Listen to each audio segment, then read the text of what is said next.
Ganda ng simbahan ng Maria de la Estrada. Ito.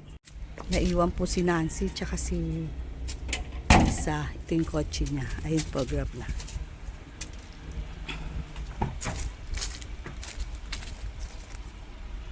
Doon ka, Ana, pa dito na ako sasakay. Ayan. Hello po. Everyone, dito na po kami sa the parish of Santa Maria de la Estrada.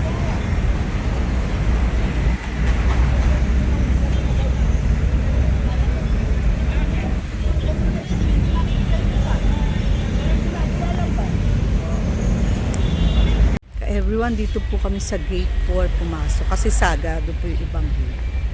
Yan si Ana. Wala rin kasi miss. Alam niyo po, itong simbahan na to, malaki. Sobrang laki po, kaya maganda pong i-vlog. Ayan o. Paseo de Maria. Simulan po natin dito. Ito po tayo. Ito, malaki. Garden pa lang po nila to. Ana, lika. Garden pa lang po nila to. Malaki na.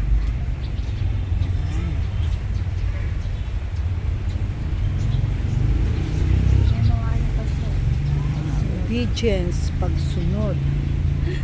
Oo no. Yan po.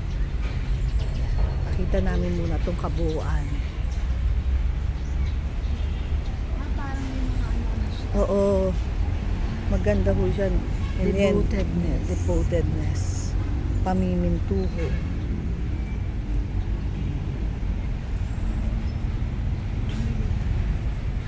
Ito naman. Humility. Pagpapakumbaba. Parang may mga salita siya dito na dapat tularan natin. Dapat nasa pagkatao natin. Faithfulness, Yan, katapatan. Parang sinabing maging mabuti. Sorrow, pamimighati. Parang maging mabuting tao ka, mabuting nilalang. Prudence, pagkamahinahon. Ayan, dapat yan sa mga pagkatao natin. Sa ugali. Ganun po. Purity, purity, kadalisayan.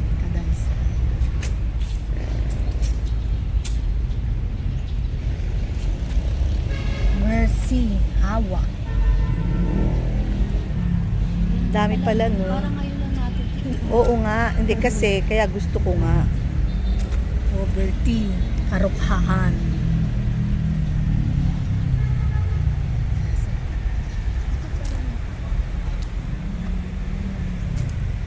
Yan ang importante. Patience.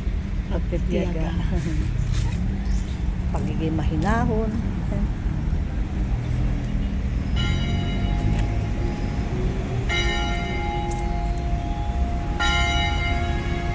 Dito na tayo kasi mainit. Kandila. Yung kandila. Mainit kasi. Dito na lang tayo.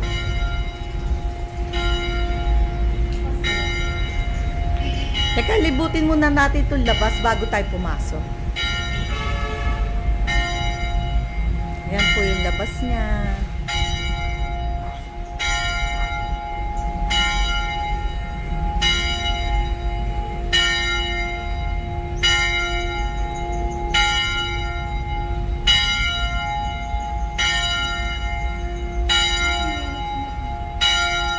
Ha?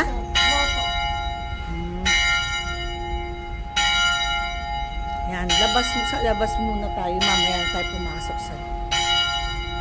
O kaya pasok na kaya tayo. Sige.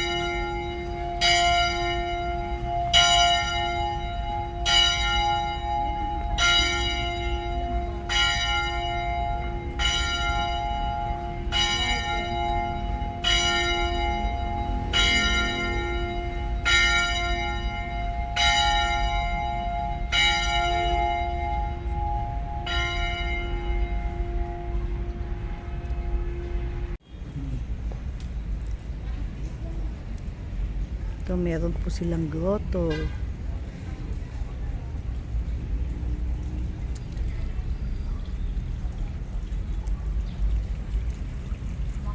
concept. Immaculada. Kasi pag pumupunta kami dito, hindi na kami umiikot. Diretso na kaagad kami sa loob ng simbahan. Oo. Ito, meron din pala dito. Meron din siyang candle. Tapos may petition, love offering. Ito po yung garden niya. Ito po maganda po yung garden.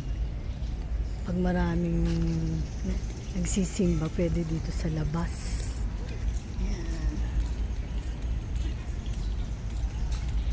Yan, malili, mapuno.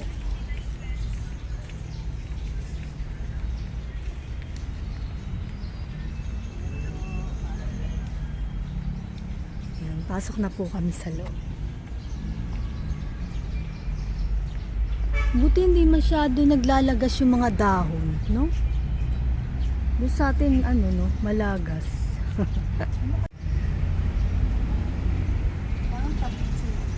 Kaso wala po siyang mask, kaya patay po yung ilaw sa loob. Ayan. Yan yung kampana niya, yung taas.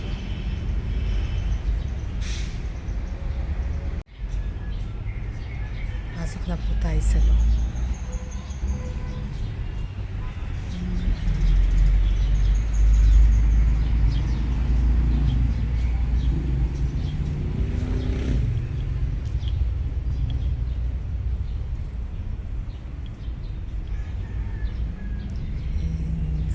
Saint Pio, Father Pio, si San Jose de Quezon City.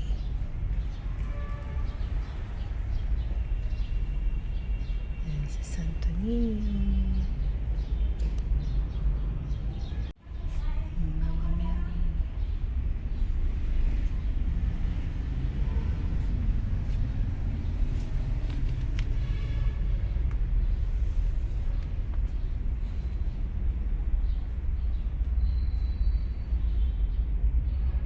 Yung kanilang Station of the Cross dito sa loob.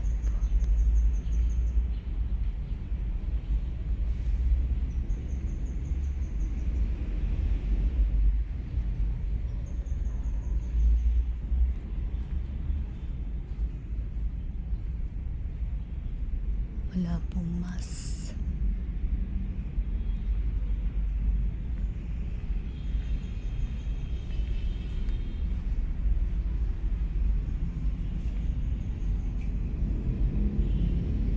Ayan, pwede po pala magdala ng mga pets. Kaya lang may mga kailangan utilizing the back rows of the church. Kaya kailangan responsible po tayo pag may dala-dala tayong mga pets.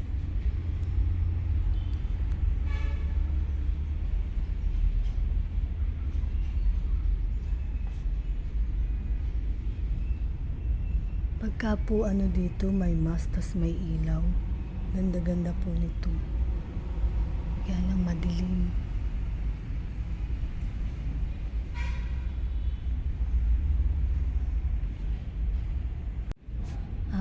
Children's area. Tama po, pag may mga bata tayong kasama, pwede tayo dyan sa loob habang nagmamas. Yan, malaki rin po, tsaka aircon yan, kaya malamig dyan sa loob din. Dito rin po, aircon din po dito eh.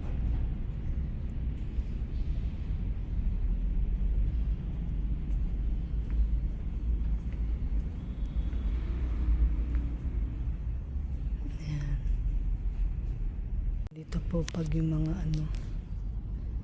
yung mga choir.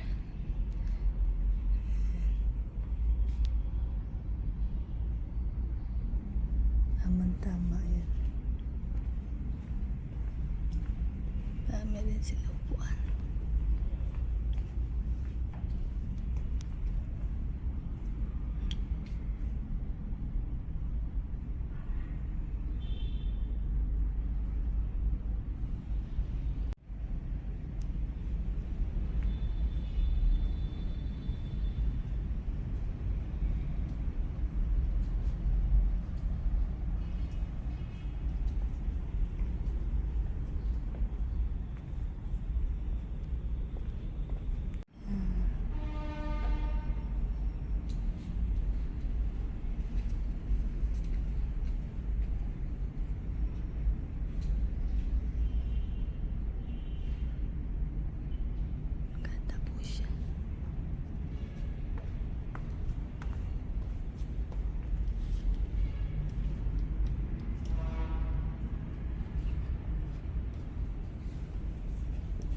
Yung ceiling niya, ang ganda oh. May design pa talaga.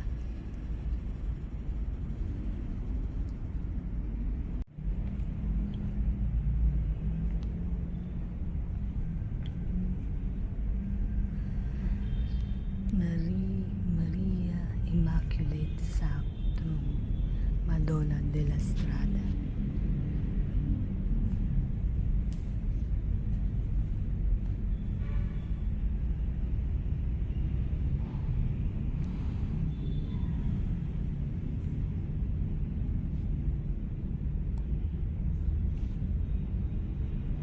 Ganda po, di ba?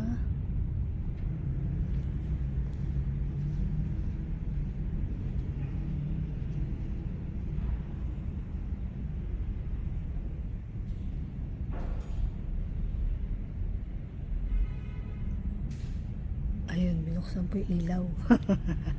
Para makita yata natin. Ni Kuya yung ilaw. Ayan, para makita niyo po ka everyone. Simba po kayo dito. Maganda po.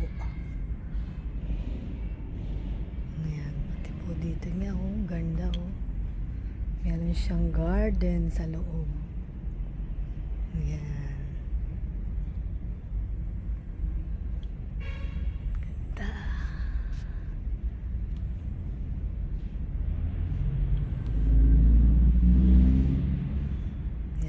Makita nyo po ng may ilaw kasi kanina walang ilaw, ngayon binuksan ni Kuya.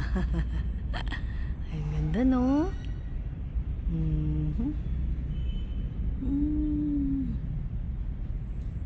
Ganda po. Pala yung table na yan kasi ginamit daw po yan sa EDSA nung panahon pa po ni Jaime Cardinal Sin. Thank you. Yan po palang table na yan. Dinala po pala yan noon sa EDSA. Noong panahon ni Cory Aquino. Tsaka ni Jaime Cardinal Sin. Yan yung ginamit sa Mass. Sa EDSA.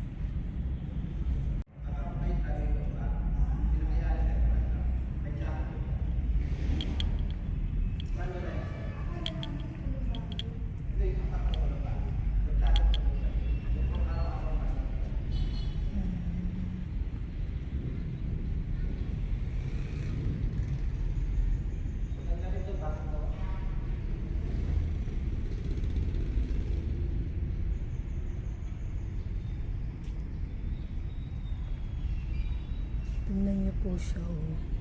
Centralized siya, aircon. Air condition yan. Yan.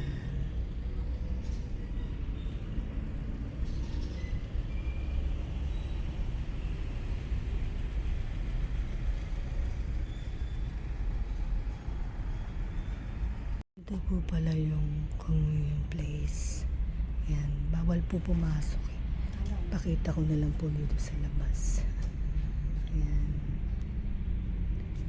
Kaya nga sabi ko, dapat pag may mga dala tayong mga babies, poor babies, kailangan responsible tayo. Oo naman. Responsible talaga tayo. Oo. Hindi, kaya nga lahat. Dalawa po pala yung simbahan dito. Ito po, tapos meron pa po sa baba. Chapel. Chapel naman. Na every 12 p.m. daw. May mass. Every day yun. Oo, may 12:15 noon mass. Ayan, dito po pala yung chapel. Pinatapos muna namin yung misa kasi nakakahiya naman na pumasok na nagsisimula na yung misa.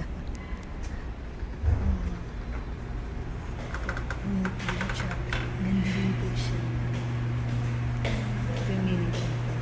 Ito yung mini chapel. Ayan, de la Strada.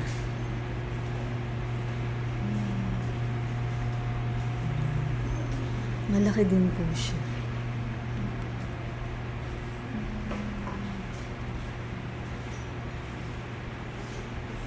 Simple lang. Simple lang naman. Simple lang po siya. Parang upuan lang, tapos meron lang siyang table.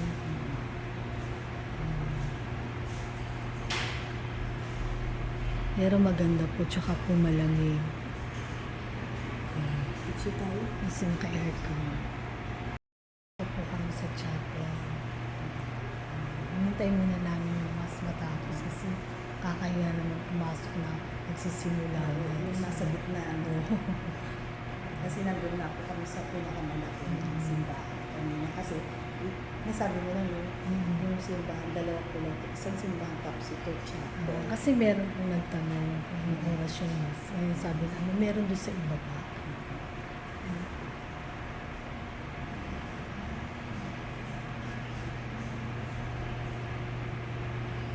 Kaya nakadalawang simbahan po kami na-visit.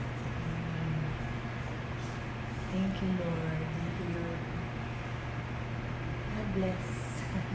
Yan, marami din po siya mga upuan dito sa Ito, labas. pangalan nito San Lorenzo Chapel. San Lorenzo Chapel. Palabas na po kami.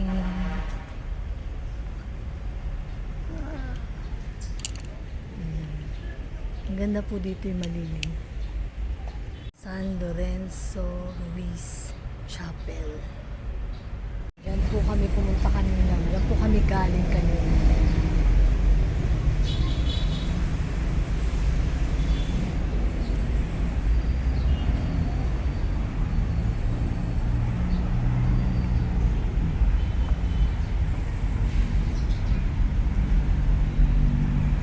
Parang ito po yung main entrance, kaya lang po sarado. Sarado.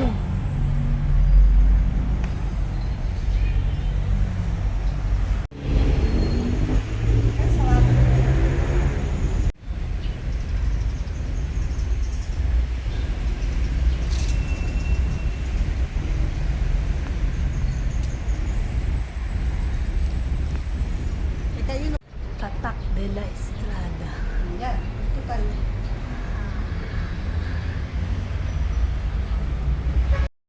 Everyone, end na po namin yung vlog namin. Salamat po sa pagsama sa amin. Punta dito po sa may De La Estrada. Ayan, Tapak De La Estrada.